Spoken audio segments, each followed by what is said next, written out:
Hey, what's going on, guys? Today we are going to be responding to Ben Shapiro's terrible Superman review because my friends wanted me to do this. But yeah, let's get into it. I went with my wife. My wife and I always have an interesting time watching movies together because when I go, I'm very analytical about what I think of the movie. My wife sort of gets an overall gestalt, and it's mostly like, that was fun. And so my wife's review was, that was fun. And I think most people who come away from the movie will probably do the that was fun thing. And that seems to be what the people are saying. People are generally liking the movie. They think it's fun. They think it's kind of a kick. David Corenswet is charming. He has good physical presence. I didn't mind him as Superman at all. Rachel Brosnahan as Lois Lane was fine. I thought she was great. I thought both of them had good chemistry. I thought all of that was fine. And then there is the analysis. So my overall review of Superman is super meh. It's meh. Okay, so all the people who are getting super exercised over the politics, and we'll get to the politics a little bit later on. I think that they are overestimating how much politics is in this. I think they are deliberately misinterpreting some of the politics that are in there. This is not a movie about illegal immigration. It's not a movie about ICE, Russia, Ukraine, Israel, the Palestinians. There may be references there if you have politics on the brain, but other than that, I really don't think that there's that much of this there. That is not my overall problem with the movie. My overall problem with the movie is that you are taking the most iconic American IP of all time, Superman, which is to be treated with a certain level of respect. That doesn't mean it has to be, grand mythology, the way that Zack Snyder wants to do. Like, my standard for Superman is not Man of Steel. My standard for Superman movies is 1978 Richard Donner, the best version of Superman. It just is. Overall, here is my problem. James Gunn is the wrong director, writer, creator for this thing. I saw Chewbacca on the cover of People magazine. I was like, oh my God. He's just wrong for it. It's Guardians of the Galaxy with Superman in it. That's certainly an interesting take. Guardians of the Galaxy, but Superman in it. That is an interesting take. I'm sure he'll provide the best, most quality arguments as to why that is. So let's get into it. And so that means it's all kind of a mess. It's an overstuffed movie in every way. It's visually overstuffed. In terms of plot, the plot holes are big enough to drive a truck through them. There are character problems. And all of it is just kind of wrapped around this gauzy, fast-paced, jokey tone that doesn't mesh with Superman as central part of Americana. I really don't see a problem with Superman having a more, jokey tone at times and being fast-paced. But, I'm sure, like, with his claim of Superman is just Guardians of the Galaxy, but with Superman in it, I'm sure we'll see some fantastic arguments that really, really show us why he's right. To me, James Gunn's sensibility is always to be subversive. That is what he does. He does subversive in Guardians of the Galaxy, right? He takes a comic book movie and he turns it into sort of a potty-mouthed sitcom. Don't drink fountain water, you idiot. That's disgusting.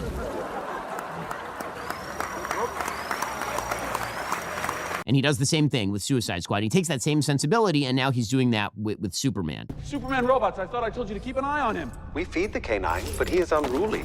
And he realizes we are not flesh and blood and couldn't, in our heart of hearts, care less whether he lives or dies. And I get that after the interpretation of the Snyderverse is over-serious, he's reversing himself into completely the opposite direction. But what that means is that he's constantly subverting everything. I was raised with a dog that was my sister. The very beginning of the movie, you are told that Superman is the most powerful metahuman, right? There's like a placard that says, 30 years ago, the metahumans arrived.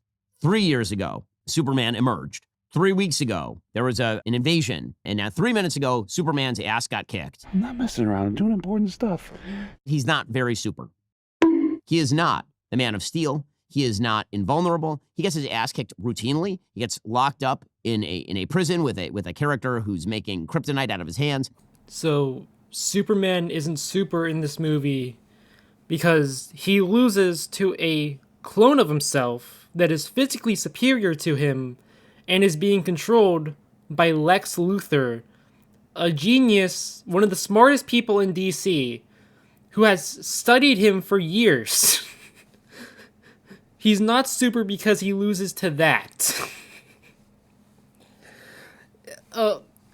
Okay, buddy. Sorry, what? He is constantly in victim mode. Like Green Lantern has much more success in this movie. Mr. Terrific has much more success in this movie than Superman.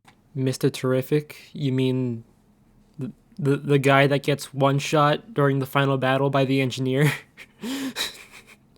Okay. Superman's parents from Krypton, if you're going to go through the mythology, send him to Earth so that he can be a moral guide for people on Earth using his great powers to stop evil from happening to them. In this movie, his parents from Krypton send him there. This is the big revelation of the movie. His parents send him there to dominate the life on Earth as an alien invasion, essentially, and to create a harem of Earth women to have his many babies. Well, sign me up. So immediately you're taking the expectation of what you know about his Krypton parents and flipping it on its head. His parents, Ma and Pa Kent, in the original, they are noble and they are wise. They're kind of salt of the earth.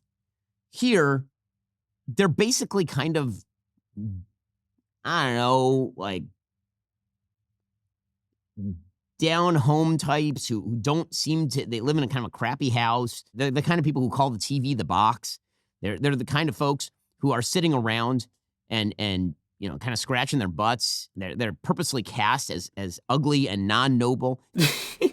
What is, dude? What is this criticism? What?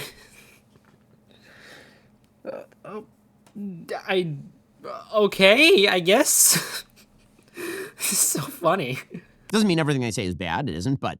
And by the way, both of them are alive in this, right? The original Superman mythos is that Pa Kent dies, and that's what sends Superman on his journey. Anyway, Krypto,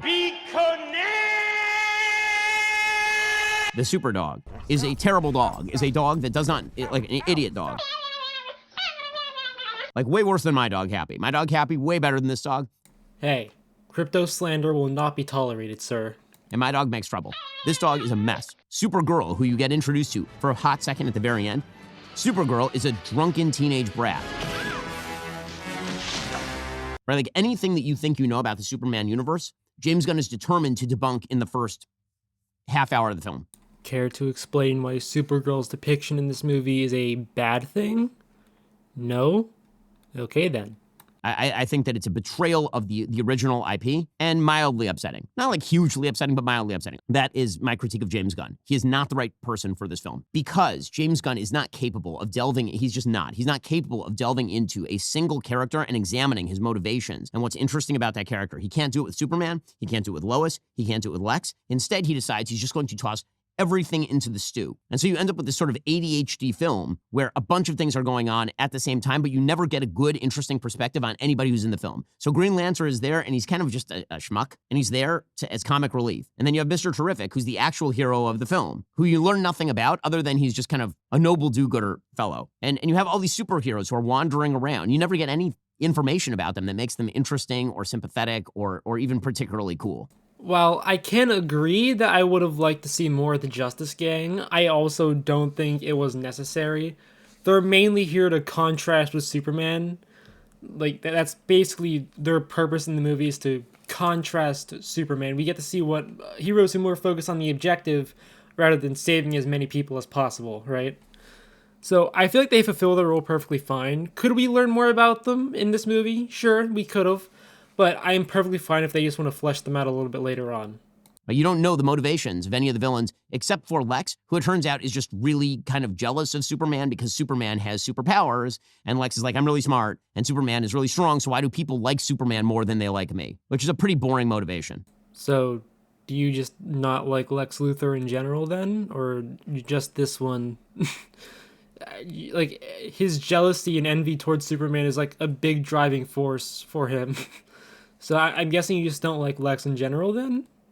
To be frank. So the characters are complete pastiches. They're just cardboard cutouts. Even the moments that are supposed to hit don't hit because there's so much going on in the background because James Gunn cannot control his ADHD. He just cannot. I think he was pooping his brains out for the next 36 hours. There's a scene where Clark and Lois, they've had a fight and now they're back together and they're having a talk. And it's supposed to be this very intimate talk where they're speaking with each other. And literally outside the window, Green Lantern and Mr. Terrific and Hawk Girl are fighting a gigantic sort of eye monster that looks like it's from Suicide Squad. Stop it right there, Joker. You'll never get me, Batman! Will you catch a Dude, this review may suck, but my God, is it comedy gold. Extremely distracting because he's James Gunn and everything has to be some sort of dumb joke. You're like, well, shouldn't Superman be doing something about it? No, let them handle it. Again, that's irritating. While I do agree it's definitely a little distracting in that scene, I don't think Superman sitting that one out is a bad thing. For one, it's heavily implied that he's already fought it before, meaning he'd know if the Justice Gang is capable of handling it or not. And two, the government is like actively hunting him down at this point.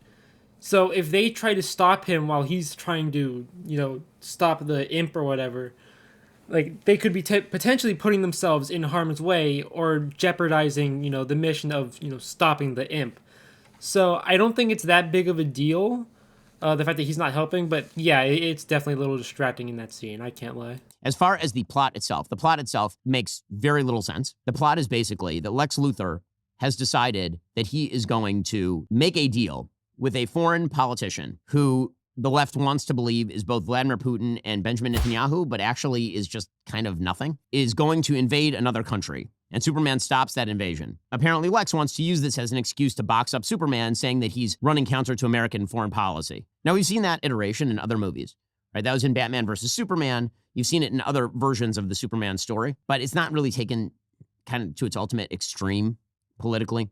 In any case, it turns out that what he really wants is to annex half of this separate country. He's going to split it with this other dictator. One major plot hole. Lex Luthor is obviously the smartest person in the film. So smart, he can create his own universes. This is a major plot point. And he is concerned about a relatively small piece of land occupied by third worlders. This is his big plan? No, this isn't his big plan. His big plan is using the Baravian military conflict as an excuse to capture and kill Superman. That's his big plan. The main reason why, and also even if his big plan was that, he just wanted the land, why does it matter that he has a universe? He's greedy. He wants more. It's never enough for greedy people. Why stop when he can always have more? And later it turns out that he said, oh, no, I started that war just so that I could get people to turn against Superman. Okay, well, he does that halfway through the film. And then he jails him, and then he leaves him alive and explains this secondary plan that apparently was his primary plan, sort of. But he doesn't kill Superman at the time for a reason that remains undisclosed. In the scene you're talking about, Lex literally says that if it were up to him, he'd kill him now, but the government has some questions for him. What? Did you watch the movie? We hear that he killed 27 children, and you're always going to make mistakes, but that's how it is. The entire plot is a complete mess. If you try to chart it, there's no way to do it because James Gunn doesn't care about plot. James Gunn doesn't care about characters. James Gunn cares about jokes and aesthetics. That's what James Gunn cares about. Nobody cares anymore. It's very difficult to make Clark a hero in a situation in which the plot is a complete mess. And again, that's not a rip on Nicholas Hoult, who I love in everything. I think he's great. Or David Corenswet or Rachel Brosnahan. That's a rip on James Gunn as a script writer. It's just not a good script. And this isn't a good review because you've done a terrible job explaining why the movie's bad. Okay, the visuals are, when I say a mess, I mean that the visuals are CGI vomit, like complete CGI vomit. So James Gunn has an addiction to kind of gross and weird imagery, which doesn't really fit in the context of the, again, Americana that is Superman. And so there's some really gross and weird images, particularly in the Pocket universe, where you have characters who are turning themselves into weird tentacly octopuses, and you have people's eyes being attacked on a wide variety of it. He has an obsession with eyes, James Gunn, and you can see it in Suicide Squad. He has like an obsession with the eyeball being pierced, and it's very strange and off-putting. My wife was very off-put by a lot of this imagery. It feels like psychedelic LSD CGI vomit is what it feels like for large portions of the film. You never really get a kinetic scene of Superman doing something cool. You have multiple scenes of giant heavy objects falling on Superman and Superman stopping the giant heavy objects from falling to save an individual. Again, another plot hole. You'll have a giant building. The entire building will fall, and he will stop the building from falling to save one person or a chipmunk who is in the way. But it's an entire building full of people, so presumably all those people are dead. So you say that there's no scenes of Superman doing something cool while proceeding to list something that Superman does in the movie that's really cool, like stopping an entire building from falling over. Also, it's not a plot hole. Metropolis was being evacuated. So, yeah, presumably everyone in those buildings had already left. So, not really a plot hole. In any case, the visuals, I think, are a problem. The music, again, John Williams is still alive. Just hire him to do your Superman movie, you stupid. Just stop it. Get some help. I get very exercised. This is the only thing that really exercises me about this. John Williams, his original Superman score is one of the great scores in all of movie history. It is a phenomenal score, beginning to end. It may be John Williams' best score. I love that score so much. It is a great, great score. It is magic.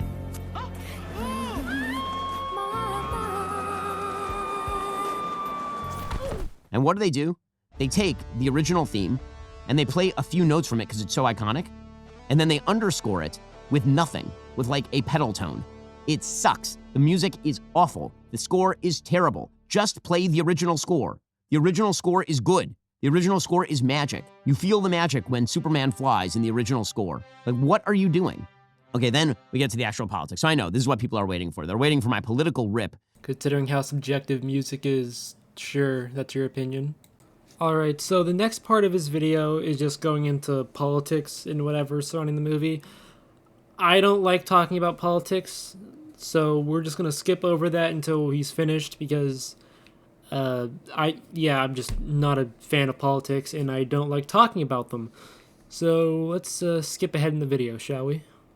So this brings me to my final point about this movie and all other Superman movies. The fundamental flaw in all Superman movies of my lifetime is the thing that Hollywood cannot say and will not do. Politics, does he still stand for truth, justice, all that stuff? The only Superman movie that I have ever seen that uses truth, justice, and the American way is the original 1978 Superman. I'm here to fight for truth and justice in the American way. This is not just a throwaway line. It is deeply important to the character of Superman. Why?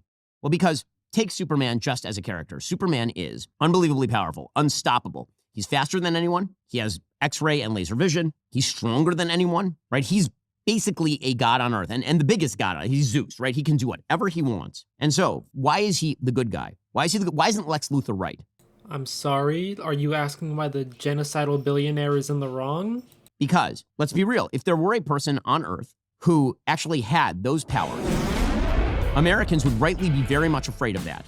Correctly. As Federalist 51 suggests, you need ambition to counteract ambition. If any one person had ultimate power, what you're really talking about is a philosopher king. And that's pretty scary because that person could be a dictator, simply doing whatever they want to the world. The only reason why Superman would be a hero as opposed to a villain is because he grew up in America, because he has the American way, right? He's emblematic of what America is. May blunder, may make mistakes, but overall stands for freedom and liberty and private property.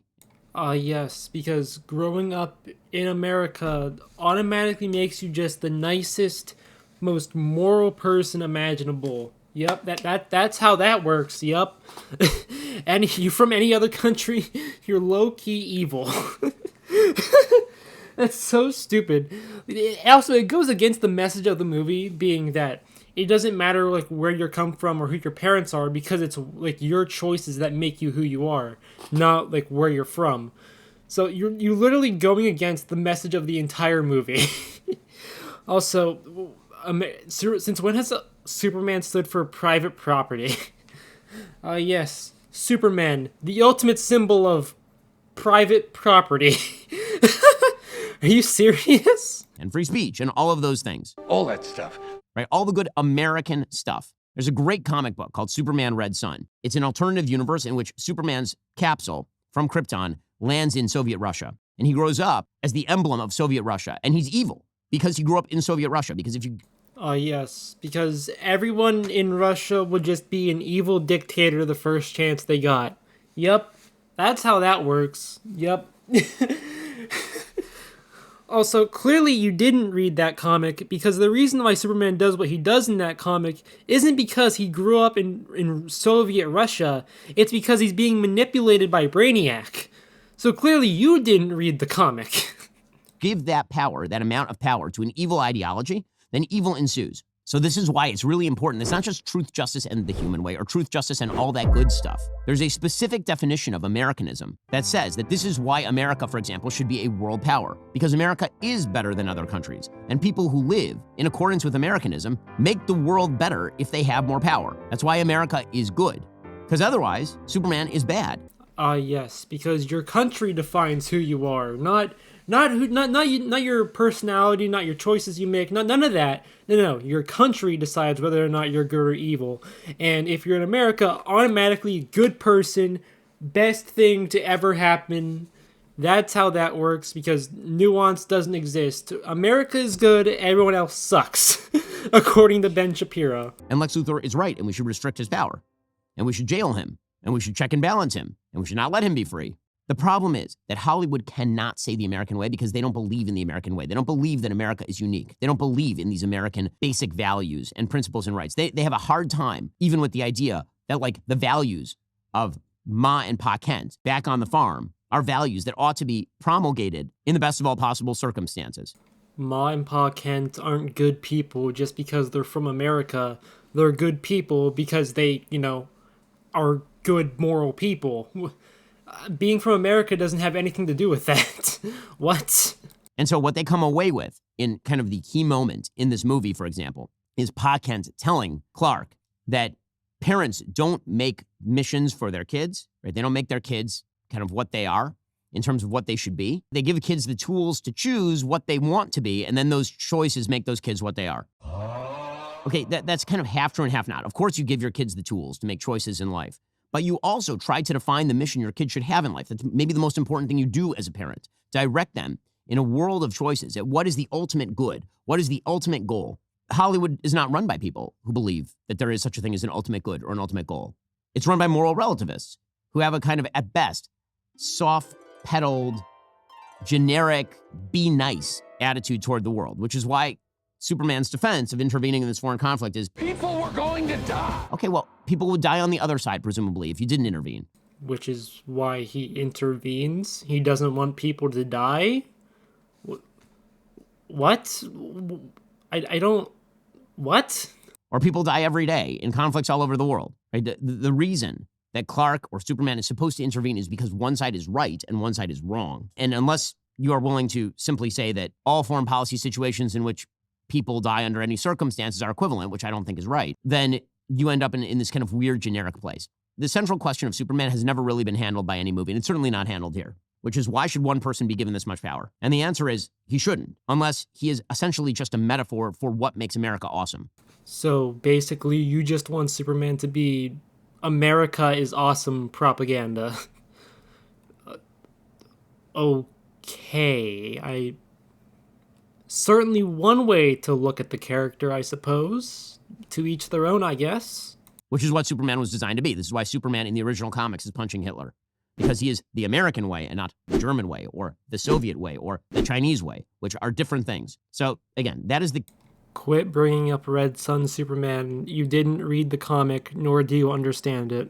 Fatal flaw, I think, for pretty much all Superman movies, but in this one specifically, they don't even bother with any of that. It's cotton candy. You'll watch it. Maybe you'll enjoy it. Maybe you'll be like me and be overcritical. You'll walk away. 2 days later, you won't be thinking about the movie. 2 hours later, you won't be thinking about the movie. Nothing about the movie is going to stick with you. The hero of the movie is the dog. Superman has to be saved multiple times by this, like, not particularly good dog.